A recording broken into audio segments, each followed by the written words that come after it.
A year ago, I woke up in the middle of the night and made the following announcement. Dear God, I am very sorry to have to tell you this, but I refuse to pay $4.99 for an avocado. I don't often send God requests or memos or even text messages, particularly in the middle of the night, but the avocado thing concerned me a little and joined the assortment of other household soap operas that had taken place over the previous 2 weeks. If I'd known that the price of avocados would have become so exorbitant, I would have planted several avocado trees so that I could have a little stand in the front yard during the summer.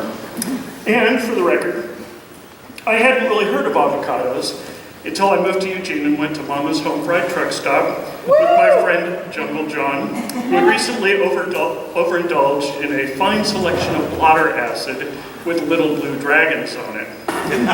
The thing is that I don't really like avocados all that much in the first place, and I tend to hide them under other things in salads, but only because some of God's Facebook correspondents have recently informed me that avocados are one of the hot new superfoods. Meanwhile, back in the real world, I decided that my electric toothbrush was on its last leg, so I stopped by the local drugstore and asked the lady at the pharmacy counter whether they sold electric toothbrushes. At which point she gave me a look which suggested that while it may not have been the stupidest question that she'd ever been asked, it was certainly the stupidest question that she'd been asked that morning. This, for the record, is one of those drugstores that sells everything else on the planet, including kinky Halloween costumes, stuffed anteaters, obscure stationery supplies, and even a children's book called A Horse for Betsy. There's also the elaborately illuminated Christmas village that adorns one corner of the store year-round, and which until recently featured an assortment of multiculturally incorrect lawn jockeys strategically placed in front of the country club. And since no one in the store really seemed to appreciate dental hygiene very much, I moved up to the street to the next larger drugstore, where people in uniforms made of a fabric not found in nature provide you with a receipt that's 19.5 inches long, even when you've only purchased one item. That evening, I turned on my old toothbrush, as usual, but after brushing my teeth, I found that I couldn't turn the damn thing off, and after fighting with it for a few minutes, it reluctantly gave in and I went to bed. 20 minutes later, the toothbrush suddenly turned itself on again, and I dragged myself into the bathroom to explain that it was late and I wouldn't tolerate this sort of behavior. I turned off the toothbrush, apologized to the alarmed-looking cats, and tossed it into the garbage in the kitchen. I had just fallen asleep when I was awakened by a buzzing noise coming from the kitchen that was somehow being amplified by the garbage container. Now the cats looked absolutely terrified. It was the same look they got the time that I sprayed fish fertilizer on the lawn, and they couldn't find the fish even though they knew that it was there.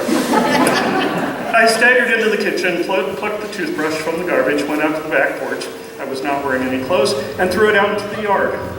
Now I had trouble getting back to sleep, wondering whether the toothbrush might be loud enough to wake the neighbors. In other news, my kitchen faucet, which I fixed several years ago and has recently been going drip, drip, drip, drip, is now going drip, drip, drip, drip, drip, drip, drip. I don't like thinking about replacing the faucet because it makes me tired. Besides, the last time I replaced the kitchen faucet, I innocently asked the owner of the hardware store a question about hooking it up, and he gave me a look which suggested that was in fact the dumbest question that he'd ever been asked in the 312 years that he'd owned the store. When I finally cleared out a space under the sink in order to see what was going on, I found myself accompanied by one large curious cat and a slightly smaller one who was curious as to why everybody wanted to be under the sink.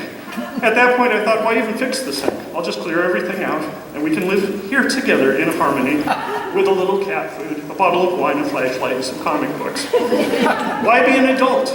Adults are the people who replace faucets and change light bulbs and work on their taxes.